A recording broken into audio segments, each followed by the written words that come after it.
ईश्वर सर्वव्यापक है, उस परमात्मा को बारंबार प्रणाम करता हूँ, जिसके अंशमात्र से संसार की उत्पत्ति, स्थिति और लय का चक्कर आदिकाल से चलता आ रहा है, जो सब में व्यापक और वास्तव में सबसे न्यारा है।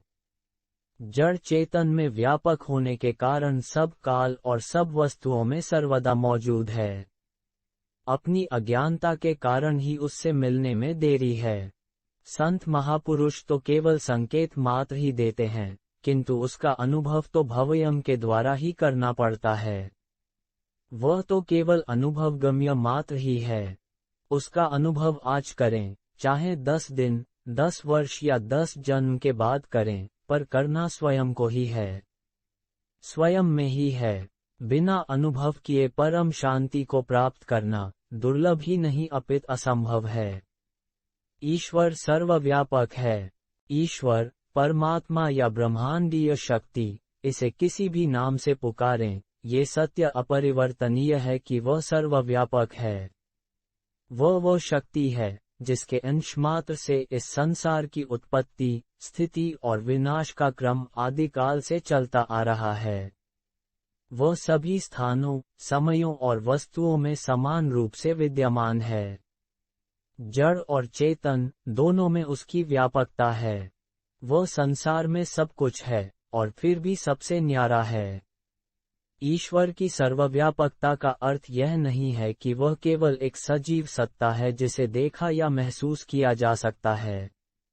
वह एक अनुभूति है जो हर वस्तु और हर घटना में समाहित है। ये हमारी अज्ञानता है जो हमें उससे मिलने से रोकती है। माया और मोह में फंसा हमारा मन बाहरी सुखों और सांसारिक उपलब्धियों की ओर आकर्षित होता रहता है, जबकि ईश्वर हमारे भीतर ही स्थित है। संत महापुरुषों का मार्गदर्शन। संत और महापुरुष केवल हमारी यात्रा में सहायक होते हैं। वे हमें ये दिखाते हैं कि ईश्वर की खोज का मार्ग हमारे अपने भीतर ही है। वे ज्ञान और भक्ति का प्रकाश फैलाते हैं, लेकिन ईश्वर का अनुभव करवाना उनके बस में नहीं होता। यह अनुभव प्रत्येक व्यक्ति को स्वयं करना पड़ता है।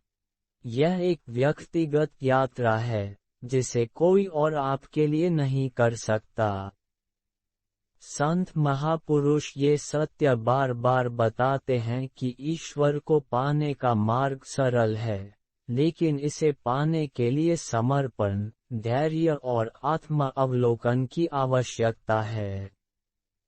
वे केवल संकेत दे सकते हैं और हमारे भीतर उस ज्योति को प्रज्वलित करने में सहायता कर सकते हैं, लेकिन अंततः ये हमारी इच्छा शक्ति और प्रयास है जो हमें ईश्वर के करीब ले जाता है।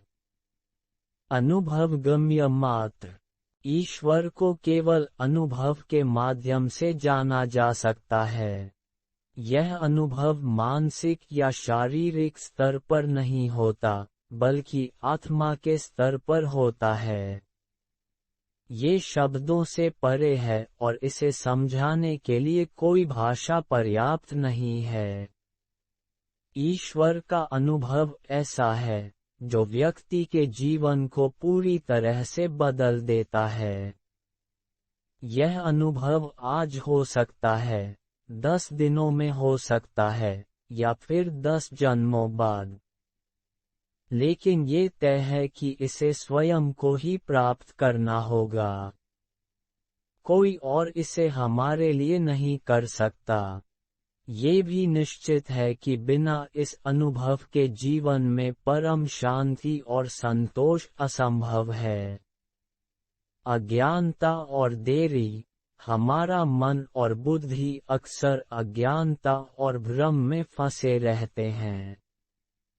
संसार की चकाचौंध, इच्छाएं और अहंकार हमें उस सत्य से दूर कर देते हैं जो हमारे भीतर स्थित है।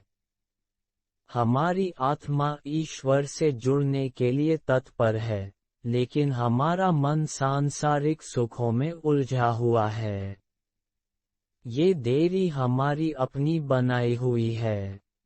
अज्ञानता को दूर करने का एकमात्र तरीका आत्म अवलोकन और ध्यान है। जब हम अपने भीतर झांकते हैं, सांसारिक इच्छाओं को त्यागते हैं और अपने मन को स्थिर करते हैं, तब हमें एहसास होता है कि ईश्वर हमारे अंदर ही है। शांति और ईश्वर का अनुभव। ईश्वर का अनुभव ही सच्ची शांति का स्रोत है। ये शांति बाहरी परिस्थितियों पर निर्भर नहीं करती। ये हमारे भीतर की एक स्थायी स्थिति है, जो ईश्वर से जुड़ने के बाद प्राप्त होती है। ये शांति किसी भी प्रकार के दुख, भय या अशांति को समाप्त कर देती है। यह अनुभव न केवल हमें शांति प्रदान करता है, बल्कि हमारे दृष्टिकोण को भी बदलता है। हम अपने जीवन को एक नई दृष्टि से देखते हैं।